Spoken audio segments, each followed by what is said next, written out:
उपमुख्यमंत्री अजित पवार बोलतात, थेट जाऊयात. असल्यामुळे पाणी त्याच्यातून सोडावं लागलेलं आहे, कारण वरनं येवा येतोय.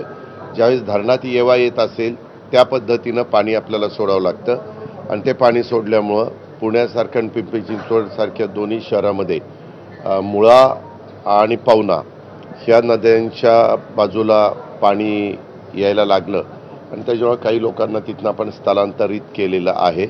त्याबद्दल बारकाईनं प्रशासन लक्ष ठेवून आहे. मी आत्ता पुण्यालाच निघालेलो आहे तुमच्याशी बोलणं झाल्यानंतर. आज मुख्यमंत्री पण पुण्याला येत आहेत दुपारून.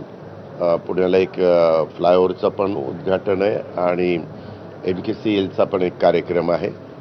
तर सकाळी आम्ही सगळेजण त्या अधिकाऱ्यांशी बोललेलो आहे. अधिकारी वरच्यावर आम्हाला रिपोर्ट त्या बाबतीमध्ये करतायत आणि अशा पद्धतीनं तिथंही आम्ही बारीक लक्ष ठेवून आहोत.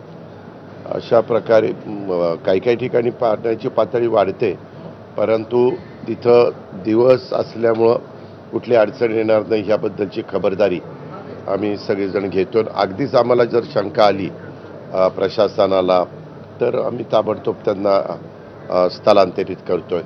NDRF SDRFच्या पण सगळीकडे टीम ह्या. आणि एक महत्त्वाचा अपडेट आहे, बेस्ट